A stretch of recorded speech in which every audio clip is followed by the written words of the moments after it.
All right, talking from Shreveport, Louisiana, Michael SIEVE, who is the winner of the feature screenplay contest. We read his full script titled Rum House. How's it going, Michael? Matt, everything's great. I mean, it's just been such an interesting start to the year so far. I'm sitting here talking to you in Toronto. It is freezing outside. It's like a snowstorm. What's the weather like in Shreveport, Louisiana? Matt, you'll be upset. It's sunny and 72 right now. I guess so. Yeah. All right. So you saw the screenplay of Rum House, the full reading. What was your first initial reactions to seeing the reading? It's fascinating. I think it's always going to be fascinating from a writer's perspective to see how other people interpret his words and his work. It was real exciting for me.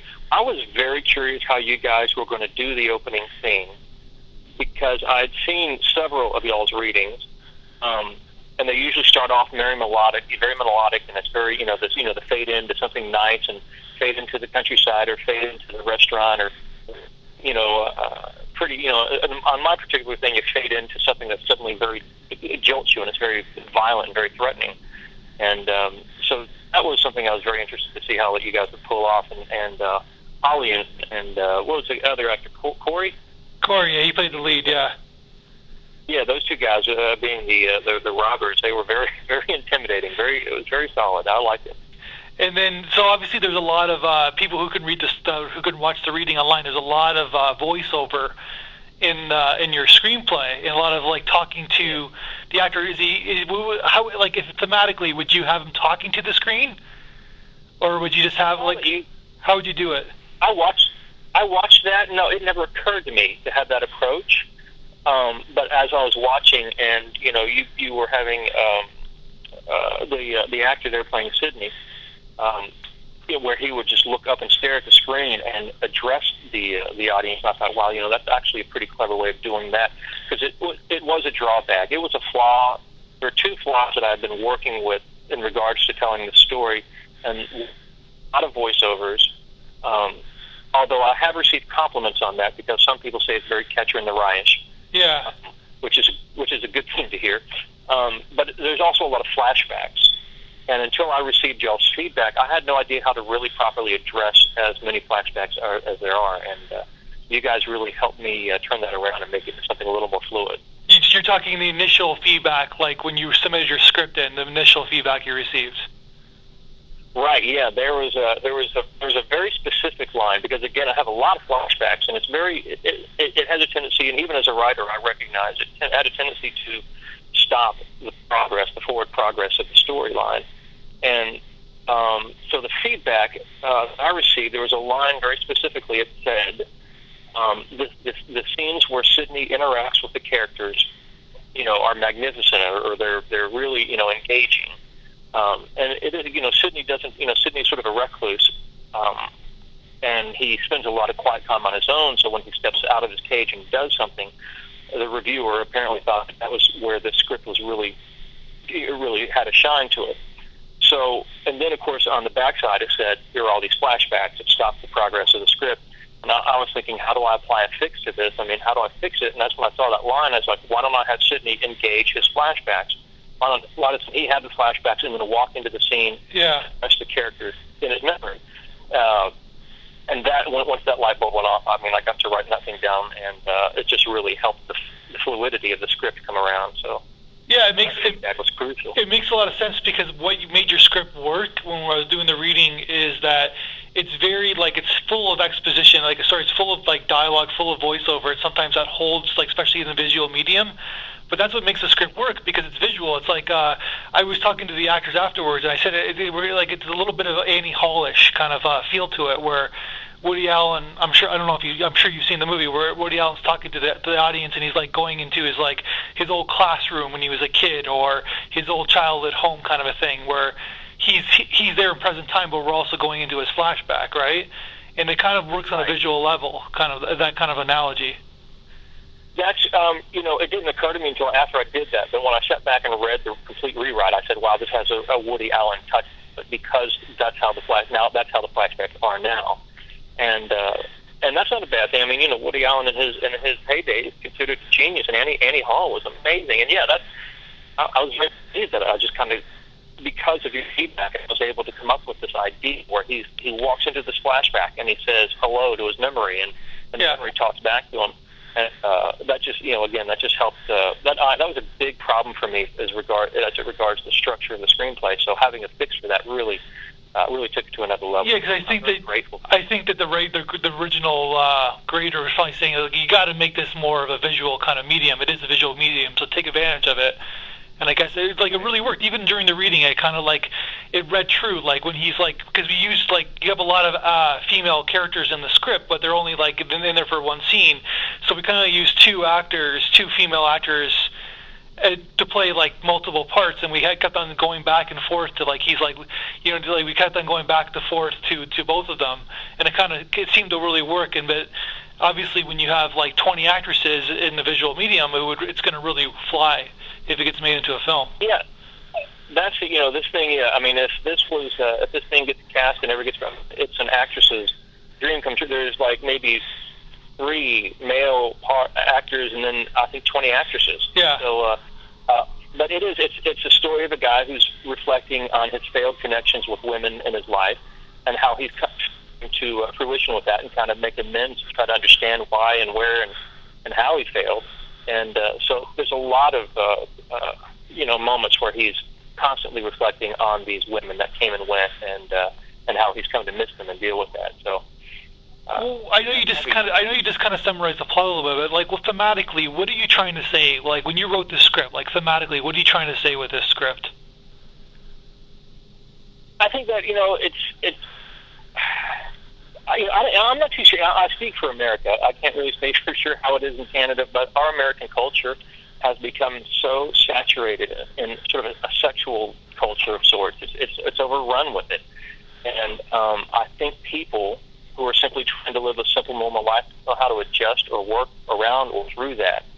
A lot of Sidney's failures come on the foot of the fact that he's trying to establish a connection, a real spiritual or human connection with somebody that he meets and really wants to get to know. And the return on that is that this person is only seeking something less, and he therefore is always missing his shot. He always comes up short. I think people should always just, Sidney's failure is that he makes an attempt to adjust and he tries to be something so he can be a part of something, and that results in a real big failure for him. I think the message is just to be yourself and let it play out. Just to be yourself, to let it play out. So is that what you're trying to say in this script? Is that what? Because we talked offline about it in the emails. It's the ending. It's there needs to be a little punch added to it. And what do you thematically? What do you at the end of it? What do you want people walking away from? We talked about Annie Hall. We talked about Catcher in the Rye. Those are kind of phony world thematics, I guess. Kind of right, about right. Someone trying to connect in a world they don't understand. Yeah, I know. I would like for people to take in the idea there's always another part to the story. That everybody's flawed, everybody fails, and everybody simply wants to be heard and understood. And these days we have such a mile-a-minute culture. Everybody's we're mocked through with our hair on fire, and don't really stop to understand what's really happening to other people. We just make assumptions and condemn or process judgments on the fly. And Sidney's the kind of person that got wrapped up into that, and it hurt, destroys lives, and whereas it didn't need to. Yeah, totally. But it's a new generation, the information age. We're just all trying to kind of come to grasp of how you described it. Everything gets a little judgy online. Everything gets a little everything is what's the top story? Then 15 minutes later, there's another top story. Then 15 minutes later, there's another top story. Then you can't remember where you started in the first place, I guess, right? Right. I mean, just watch the news stations. I mean, yeah. You're watching them tell you the news, and then underneath it, there's 4 or 5 different banners that are reading the news to you, and it's everything's come at you so fast. And as a culture, we've become that. We somehow adapted and accepted that, and we're actually missing a lot by not paying attention. I don't think for my personal opinion, I don't think we're missing anything. We're just trying to catch up to it, and the generation behind us is already caught up to it in a sense, and so by the time they get to become our age, it will be familiar to them. I think we just, like, when the world changes, like, say, the printing press, for example, and you're in your 30s or 20s and the printing press occurs, you're trying to adjust to that kind of concept, right? If that makes any sense. I don't think we're missing anything. I just think that we're trying to catch up to what's been established for us. Yeah, but I think in these bullet headlines that constantly invade our lives, we're missing the meat of the story, because, like you said, they'll give you a 10-second synopsis of what just happened. But that's not necessarily what really just happened. And so I think we're getting used to these bullet headlines, and we just process what we think or believe based on that without really digging into things. Or at least that's the habit I think that people have. Yeah, and then I think that the competition gets involved where, like, a story occurs and, like, everybody's trying to, like, break a certain story and they don't have all the facts. So they tweet something, or for example, or they on CNN, when, like, anytime there's always, like, a news story happening, they're trying to fill up the hour, even though they don't have any information. Right. So they're just saying nonsense. They, like, kind of, like, because the story hasn't been caught up to what you're talking, like how you're describing it. Like, it's not, there's too much missing, but they still got to fill the airtime. Right, it's like with the Casey Anthony thing down in Florida. I mean, like, did she or did she not kill her baby? And then they come up with, like, what she's wearing today, and I was like, that's so irrelevant, and it's just a lot of these things miss the mark, and we don't, we get into the habit of not really paying attention to what's really happening. We just accept what's being given to us. You talked about. Sorry, I just wanted to do a quick segue here. You talked about Yes. Fisher King being one of your favorite films. That theme is about someone trying to get a second chance at life, right? Is that what you're trying to say in Blumhouse too? Like the Fisher King, where, like, these two characters are, like, trying to like get their lives back in many ways, right? Right. Yeah, absolutely. There's Sidney has this. He's stained with this particular sin, but it's not unforgivable. He just deserves a chance to be heard and understood, and that's all he requires. He doesn't ask you to forgive him. He just wants to say, "Look, this is the deal, and if you still think I'm the terrible person, that's fine by me. Thank you for hearing me out." Because a lot of folks just don't give that opportunity to people these days. And in the Fisher King, it's about redemption and rediscovering yourself. And to me, that was one of the most wonderfully romantic movies. And Amanda Plummer's role in that. I mean, I watch her in that, and you watch her in Pulp Fiction, and she's. I mean, it's so different, but she's just brilliant. And every time I see that movie, I just I shed a tear. I think it's a beautiful movie. It's funny because I thought I kind of related to the other character, the other female character in that movie, Mercedes Ruehl's character, where she's just a fighter. Like, she's not, like, in self, like, whereas Robin Williams and obviously Jeff Bridges' character is, like, they're a little bit of self-pity, like, you know what I mean? They're a little bit of, like, poor me kind of attitude, where she's just like, just fucking buck up and, like, put on your pants every day and just fucking live, you know what I mean? And it's like, pardon my French, right? And I thought that was kind of the soul of that character was kind of like the soul of that movie. Yeah, exactly. There's a scene where she says, "Just have the balls to say it." Yeah. And I was like, what I would do in any of my past relationships, what I would give to have a woman come up and just tell me that. Because there are times, we're all people. There are times when we're caught in this thing and we really don't have the guts to say what we've got to say to get to the next level, because it's going to hurt, or it's going to be, this thing to somebody. And that scene always gets me, because it's just like, I always pray for people like that in my life. People will come up to me and force it out of me when I'm too afraid, or when I'm too bothered to do it. And I think that's what Cindy's trying to get. Like, one of the better scenes in your film, like, and even though I was talking to the actors afterward, it's like a little bit of the cliche, like the guy, having a heart-to-heart with the call girl kind of a thing, right?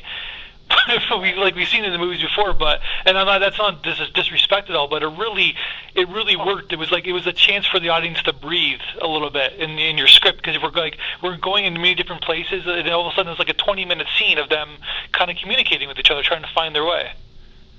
Right. And that was just Sidney really, that was a part where he's trying to come to terms with the fact that he is pretty lonely, and he doesn't really know how to go about adjusting or fixing or amending for that, because, he's missing Amy. Amy's not a part of his life anymore in the way that he needs her to be. And he doesn't really have a way or an understanding how to step forward. So Lola was, and I get so many compliments on her, I really enjoyed writing her. I always had sort of a Zooey Deschanel kind of spirit when I envisioned writing her, because she's she's peppy, and she's a romantic at heart, and I mean, she's the hooker with a heart of gold. Yeah, I know it's cliche as heck, but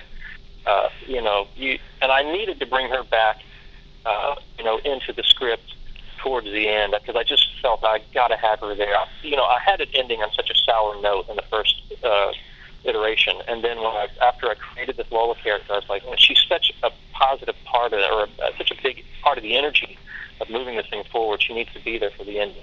And I actually received some complaints from some readers that more Lola, bring in more Lola, and I had no idea how to go about bringing her in sooner. Because I think from someone who directed your stage play, your reading, it's like, because that's the best scene in the film. Like that scene with Lola is the best scene in the film, because that's the scene where we get to really see who Sidney is. All we see is basically Sidney observing, but then that's when we understand him as the man he is. Yeah, I mean, and giving him somebody to connect with, that was important. Well, that's how you get to know people, right? You only get to know people when you see them connect with others, right? Right. Yeah, exactly. Like really know somebody. She's a wonderful character. She's a wonderful character to write for. I really enjoy her. So before we leave you've like, this script is kind of like is doing pretty well in the rounds. This is the beginning of January as we're doing this podcast, but it's like seems to be catching the wave of 2014. Well, yeah, again, the feedback I received from you guys, and I can't praise it enough. Y'all were you got down to the nitty gritty, and you told me some things I figured, I get that, but just the way you kind of helped me rediscover and reevaluate the script from y'all's perspective changed everything. It really changed the fluidity and the feel of the script. It brought into a greater light, and that thing's really helped me move that forward. And I picked up a couple of more awards for it. I think I got 3 more notifications before the end of the month. I'm hoping for that I'll get a nod or 2. My third screenplay just won a really nice award at the Los Angeles Movie Awards, so that was and that was like 2 weeks ago. So yeah, I mean, January's been very good to me so far. Well, cool. I hope we can showcase more of your scripts in the future. And Michael, congratulations again. It was really fun I have to be honest with you, it was really fun for all of us to really take your script and run with it, with the actors included and myself being there. It was a really fun script to do that evening. So thank you for sending it in. Thank you guys for helping me out and put me on track and get me that table read. Really, it's an eye opener to watch that. It's fascinating, and it's a great opportunity for anybody out there that's looking for something like this. So congrats again. Thanks, sir.